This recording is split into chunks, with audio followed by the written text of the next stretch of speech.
नमस्कार दोस्तों, सच्ची कहानियाँ ब्लॉग में आपका स्वागत और अभिनंदन है। आपको मेरी कहानी पसंद आए तो इसे सब्सक्राइब लाइक करना बिल्कुल भी ना भूलें। आज की कहानी है नया रिश्ता। सास ने दूसरी शादी से किया इनकार, लिव इन में रहना पसंद किया। आज मैं इंडियन आइडल का प्रोग्राम देख रही थी, जिसमें अहमदाबाद के 80 वर्षीय पुरुष और 70 से ऊपर की महिला एज ए गेस्ट आए हुए थे, जिन्होंने अपने पहले जीवन साथी को खोने के बाद एक दूसरे के साथ लिव इन में रहना स्वीकार किया था। ये रिश्ता विदेश में रह रहे उनके बच्चों ने स्वीकार किया था। ये सुन मुझे 10 साल पहले की एक वाकया याद आ गई, जब मैं अपनी सासू माँ को अपने पड़ोसी अंकल के साथ साथ रहने के लिए प्रोत्साहित कर रही थी। मेरी सासू माँ बहुत ही व्यवहार कुशल, कर्मठ और बहुत ही खूबसूरत महिला थी। उम्र के इस पड़ाव पर लोग उनसे बात करने के लिए आतुर रहते थे। एक बार की बात है, जब मेरी बेटी का पहला बर्थडे था, कॉलोनी के सभी लोगों को इनवाइट की थी। तभी एक पाठक अंकल आए और मेरी ननद से बोले, जरा अपनी माँ से मेरा इंट्रो करवा दो, कितनी खूबसूरत है तुम्हारी माँ। अरे, तुम अपनी माँ की तरह सुंदर क्यों नहीं हुई? मेरी शादीशुदा नंद को यह सुनकर बहुत बुरा लगा। वे गुस्सा होकर बोली, अंकल जरा अपनी उम्र का लिहाज करिए, इतने बुजुर्ग होकर मेरी माँ पर लाइन मार रहे हैं। मेरी ननद अपनी खूबसूरती की तौहीनी पर खिसियाते हुए बोली। हालांकि मेरी सासू माँ बहुत ही सलीकेदार शालीन महिला थी, मगर व्यक्तित्व ऐसा कि उनसे सभी मिलना चाहते थे। उनसे कोई भी मिलता तो बिना प्रभावित हुए नहीं रह सकता था।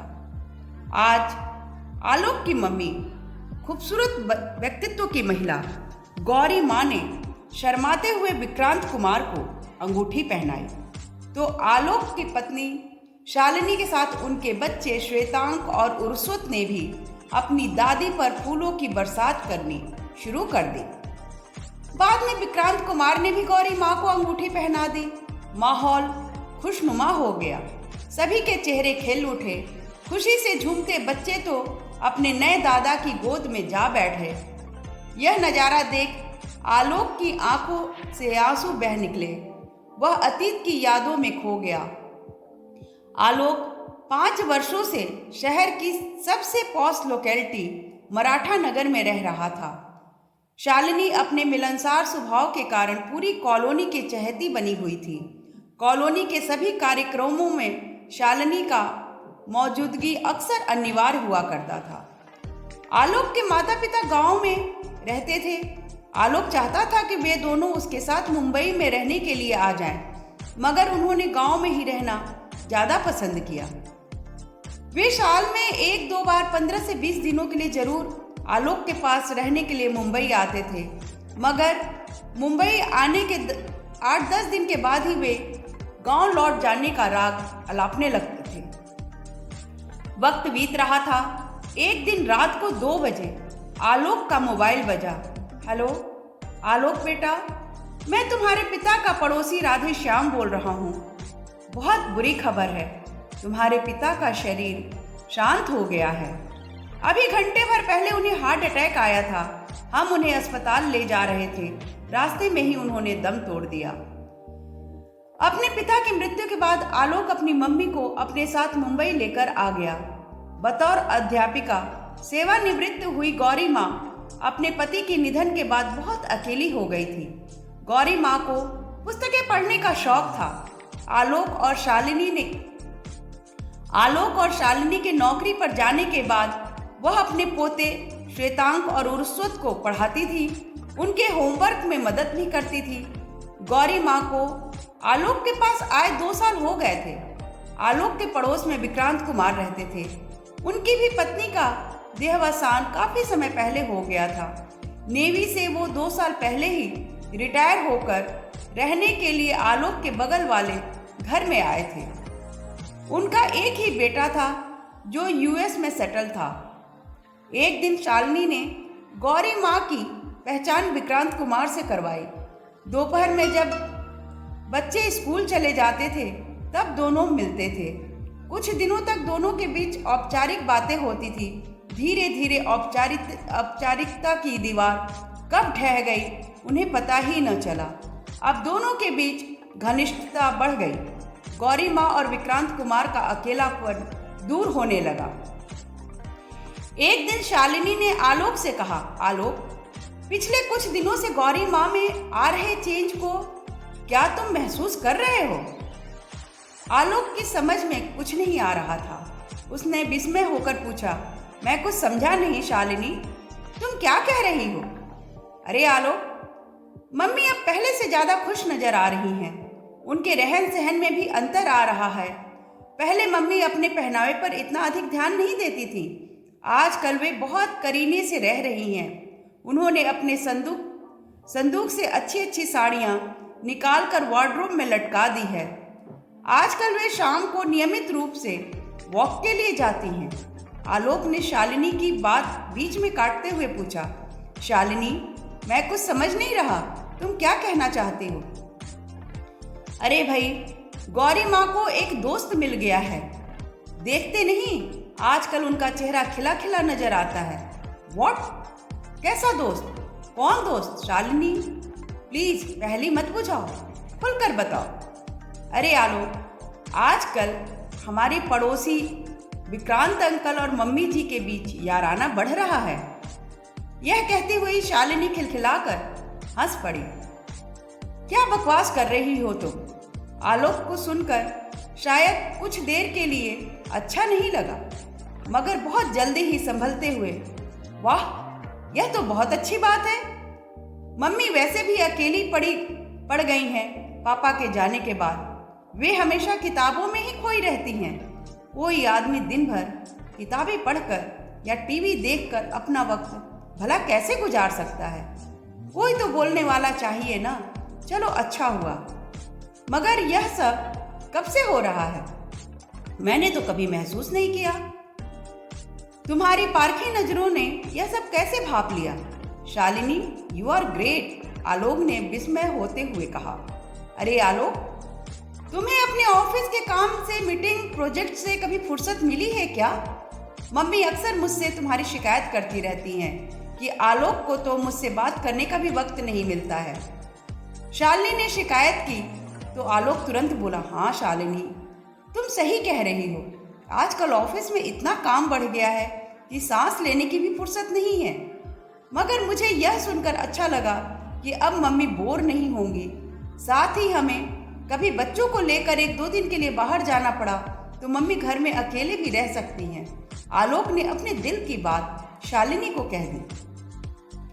मगर आलोक, मैं कुछ और सोच रही हूँ, शालिनी ने धीरे से रहस्यमयी अंदाज में कहा। तो आलोक विस्मय भरी आंखों से शालिनी की सूरत को घूरते हुए कहा, हाँ बोलो बोलो, तुम क्या सोच रही हो? मैं सोच रही हूँ कि विक्रांत अंकल को अपना पापा बना लो। शालिनी ने तुरुप का पत्ता फेंका। क्या तुम्हारा दिमाग तो नहीं खिसक गया है? आलोक लगभग चिल्लाते हुए बोला। अरे यार, शांत हो जाओ, पहले मेरी बात ध्यान से सुनो। मम्मी अकेली हैं, उनके पति नहीं हैं, और विक्रांत अंकल भी अकेले हैं, वह उनकी पत्नी भी नहीं है। जवानी के बनिस्बत बुढ़ापे में जीवन साथी की जरूरत ज्यादा होती है। मम्मी और विक्रांत अंकल दोनों सुलझे हुए विचारों के इंसान हैं, दोनों सीनियर सिटीजन हैं और अपने पारिवारिक और सामाजिक जिम्मेदारियों से मुक्त हैं। विक्रांत अंकल का इकलौता बेटा है जो यूएस में सेटल है। विक्रांत अंकल के बेटे सौरभ और उनकी पत्नी तनुजा से मेरी अक्सर बातचीत होती रहती है। वे दोनों भी चाहते हैं कि उनके पिता यूएस में हमेशा के लिए आ जाए, मगर उन्हें तो अपने वतन से असीम प्यार है। वे किसी भी कीमत पर वहां जाना नहीं चाहते।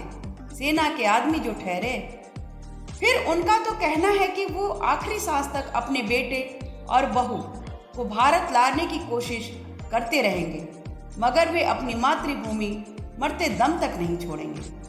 आलोक बड़े ध्यान से शालिनी की बातें सुन रहा था। शालिनी ने किंचित विश्राम के बाद कहा, आलोक, अब मैं मुख्य विषय पर आती हूँ।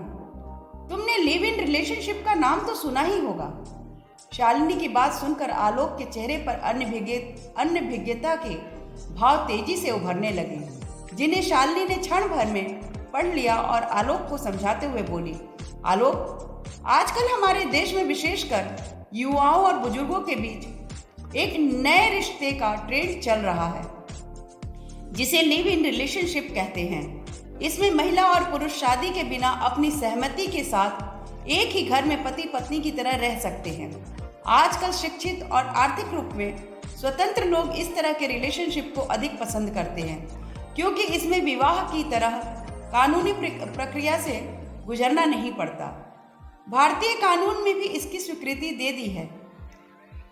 शादी के टूटने के बाद आपको कई तरह की कानूनी प्रक्रियाओं से गुजरना पड़ता है, मगर इस रिश्ते में इतनी मुश्किलें नहीं आती। लिव इन रिलेशनशिप में रहने का फैसला आपको सामाजिक पारिवारिक दायित्वों से मुक्त रखता है। इस रिश्ते में सामाजिक और पारिवारिक नियम आप पर लागू नहीं होते हैं। अगर यह रिश्ता टूट भी जाता है तो आप इससे आसानी से बाहर आ सकते हैं। इसमें कोई कानूनी अड़चन भी नहीं आती है। इसलिए मैं चाहती हूँ कि बोलती हुई शालिनी फिर से रुक गई तो आलोक अधीर हो गया और झल्लाते हुए बोला, अरे बाबा, लगता है क्या तुमने लिव इन रिलेशनशिप में पीएचडी कर रखी है? पते की बात तो बता नहीं रही हो और ऊपर से लेक्चर दिए जा रही हो। अरे यार, बता तो रही हूँ, थोड़ा धीरज रखो ना, शालिनी ने मुस्कुराते हुए कहा। ठीक है, बताओ, आलोक ने बात न बढ़ाने की मंशा से कहा। आलोक, मैं चाहती हूँ कि हम मम्मी और विक्रांत अंकल को लिव इन रिलेशनशिप में रहने के लिए राजी कर लेते हैं, ताकि दोनों निश्चिंत और स्वच्छंद होकर साथ साथ घूम फिर सके। शालिनी ने अपने मन की बात कह दी। मगर शालिनी, क्या मम्मी इसके लिए तैयार होंगी? आलोक ने संदेह व्यक्त किया। क्यों नहीं होंगी?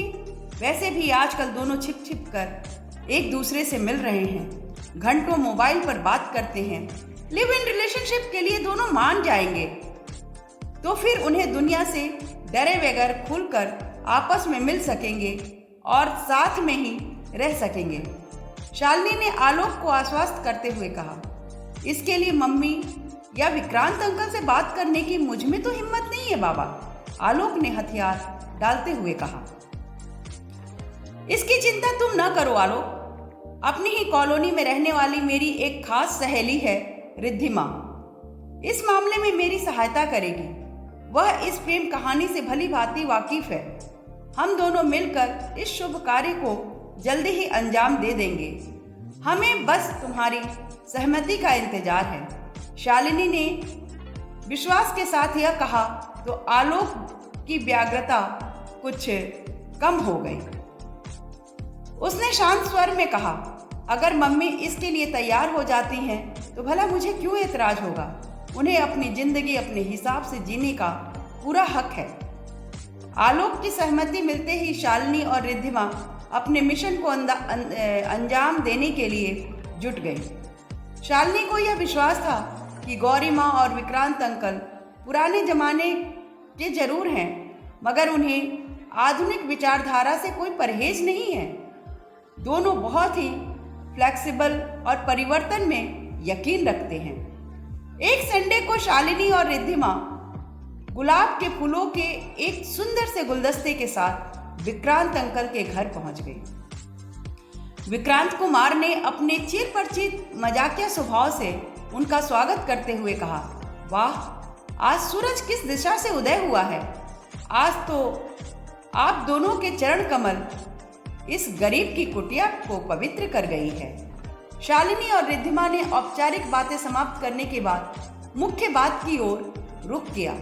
रिद्धिमा ने कहना शुरू किया, अंकल, आपकी और गौरी माँ की दोस्ती से हम ही नहीं पूरी कॉलोनी वाकिफ है।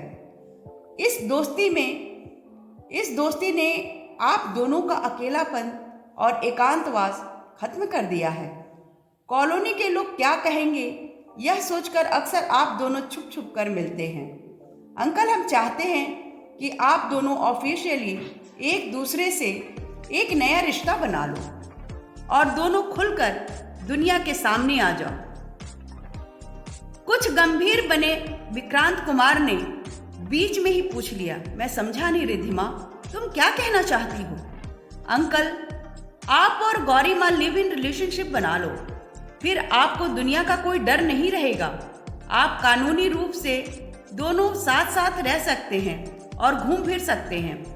यह कहते हुए शालिनी ने लिव इन रिलेशनशिप के बारे में विस्तृत जानकारी विक्रांत अंकल को दे दी और कहा, हम बच्चों को सबसे ज्यादा डर यह सताता है कि पेरेंटल प्रॉपर्टी मिसमैनेज होगी शादी के बाद या लिव इन में रहकर, मगर इस रिश्ते में हम सब भी निश्चिंत हैं कि आपकी कमाई हुई संपत्ति आपके बच्चों की और गौरी माँ की संपत्ति उनके बच्चों की ही होगी। विक्रांत अंकल इस रिश्ते के बारे में सुनकर तुरंत राजी होते हुए बोले, यह तो बहुत अच्छी बात है। दरअसल मेरे और गौरी जी के बीच अब तो अच्छी केमिस्ट्री बन गई है। हमारे विचारों में भी बहुत समानता है। हम जब भी मिलते हैं तो घंटों बातें करते हैं। गौरी जी की हिंदी साहित्य में अकुल जानकारी है। उसने अब तक मुझे हिंदी की कई प्रसिद्ध कहानियां सुना दी है। अंकल, अब गौरी माँ को लिव इन रिलेशनशिप में तैयार करने की जिम्मेदारी आपकी होगी। Yes, don't worry, I will do it. मगर जैसे आप दोनों ने मुझसे बात की है, वैसे एक बार गौरी जी से भी बात कर लो तो ज्यादा ठीक होगा। बाकी मैं संभाल लूंगा। विक्रांत अंकल को धन्यवाद देकर शालिनी और रिद्धिमा खुशी खुशी वहां से विदा हुई। अगले संडे दोनों ने गौरी माँ से बात की। पहले तो गौरी माँ ने नानू नानू किया, मगर शालिनी और रिद्धिमा जानती थी कि गौरी माँ दिल से विक्रांत कुमार को चाहती हैं और वे इस रिश्ते के लिए ना नहीं कहेंगी। फिर उन दोनों ने बेहतर कन्विंसिंग स्किल के सामने गौरी माँ की ना कुछ ही समय में हाँ में बदल गई। शालिनी ने दोनों की लिव इन रिलेशनशिप की औपचारिक घोषणा के लिए एक दिन अपने घर पर एक छोटी सी पार्टी रखी थी, जिसमें आलोक, शालिनी और विक्रांत कुमार के बहुत ही करीबी दोस्त को आमंत्रित किया गया था। विक्रांत अंकल और गौरी माँ ने एक दूसरे को अंगूठी पहनाकर इस नए रिश्ते को सहर्ष स्वीकार कर लिया। अरे आलोक, कहाँ खो गए हो? अपनी मम्मी और नए पापा को केक तो खिलाओ। शालिनी ने चिल्लाकर यह कहा तो आलोक अतीत से वर्तमान में लौटा। इस नए रिश्ते को देख आलोक की आंखों में पिता की याद कर नम हो गई थी। उसमें भी हंसी चमक उठी। हे गाइस, अगर हमारे माँ बाप में से कोई भी अकेला हो और हम उन्हें टाइम नहीं दे पा रहे हों, अगर हमें लगता है कि हमारे पेरेंट लिव इन में रह सकते हैं, तो पहल करने में कोई बुराई नहीं है। उम्र के इस पड़ाव में उन्हें सेक्स की नहीं, सिर्फ आत्म सुरक्षा, कोई बात करने वाला या बीमार होने पर कोई पूछने वाला चाहिए, जो उन्हें एक पार्टनर के रूप में ही उपलब्ध होगा। हम लोगों के पास वर्किंग की वजह से समय नहीं मिलता। बच्चे अपने स्कूल और हॉबी क्लासेज में बिजी रहते हैं, तो वे अपने दादा दादी या नाना नानी को टाइम नहीं दे पाते हैं। सो धन्यवाद गाइस। आपको मेरी कहानी कैसी लगी? जाते जाते आप सब मेरे चैनल को लाइक और सब्सक्राइब करते हुए जाएं। धन्यवाद।